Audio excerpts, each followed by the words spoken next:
Deals with the devil always end up bad, no matter how hard you try to set up a fair bargain. I learned this the hard way, and now I'm a monster. Everything I love so dearly has slipped through my hands. Nothing is how it was supposed to be. I was supposed to have her. I was supposed to be happy with her. Now she's gone, and all I have left is this stupid piano. No matter how much I hate this stupid piano, I am compelled to play it for the rest of my goddamn life on this earth. I was a well-off man.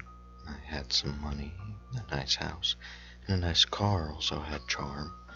Oh, the number of women I had seduced into my bed.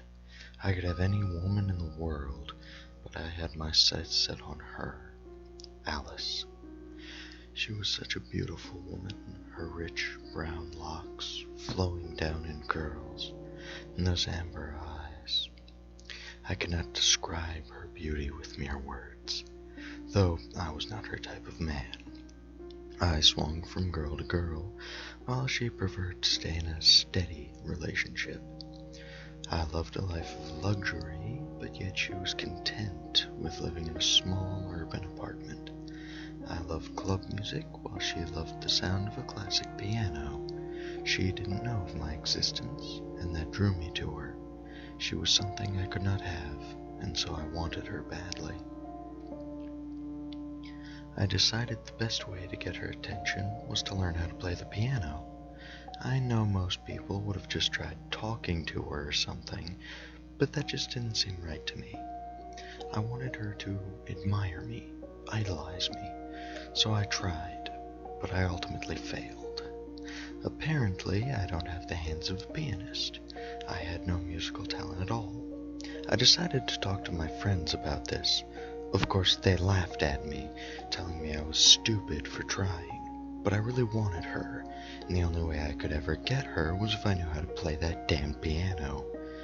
Then my friend said something that made me think. Don't you know all those people with talent sell their souls to the devil? I know he was joking, but what if? What if there was a chance that I could sell my soul for this musical talent? She'd have to like me now, right? I started to do as much research as possible in summoning the great demon lord himself. Of course, there were loons telling me not to, but things will happen, and yada yada yada. I decided to hold the ritual at midnight. Seemed like a good time, and no one would interrupt me. After the numerous incantations, nothing happened. Well, nothing seemed to appear at first glance. There was something there. It wasn't visible, but I could tell it was there. So I asked to make a deal with it. It snickered and laughed, but agreed. I would have musical talent, and it would have my soul in exchange. All I had to do was sign the contract. Simple enough, but that thing was huge. Kind of like the terms and conditions. I simply didn't read it and signed at the bottom. I'd soon learn that I should have read it. Damn, was I stupid. As the demon promised, I was amazing. I had so much talent. I could read and write music, and it sounded beautiful. I kindly asked the local theater for it to open the doors and allow me to play my beautiful yet chilling songs, and surprisingly, they agreed.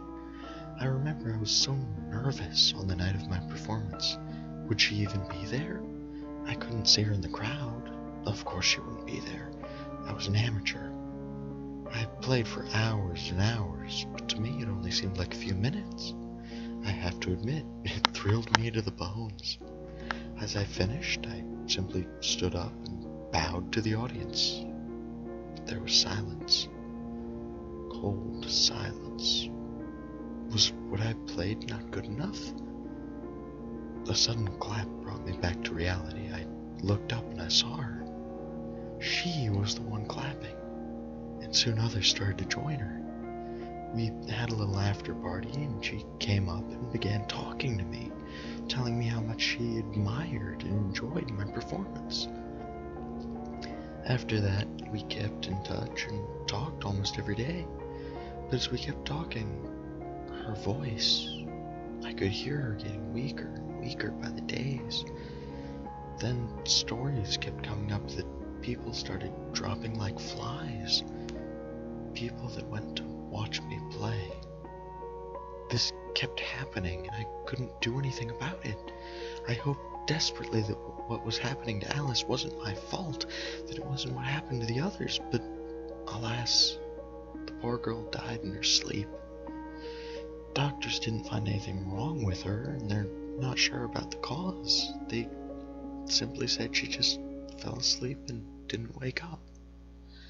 I was devastated, and I still am. The one I loved, I finally got her in my grasp, and she just disappeared. I decided to confront this tan demon. I'd make him tell me what the hell was going on, so I summoned him. Somebody didn't read the contract fully, huh? The thing just laughed at my misery. But it was right. I didn't read it properly. I didn't read it at all. I asked to see the contract, and it happily obliged. I read the whole thing this time, and that's when I noticed it.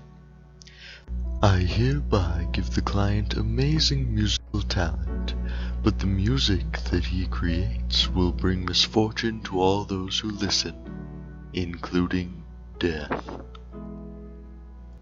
I was the cause of her death. It was me. I wanted to stop playing any piano. I didn't want anyone else to suffer under my hands. And so, if you ever wander around an empty theater and see on a stage a lonely pianist setting his piano, playing beautiful but chilling music, cover your ears and calmly walk out. Do not say a word and do not listen to a full song, or you'll end up just like the rest of them.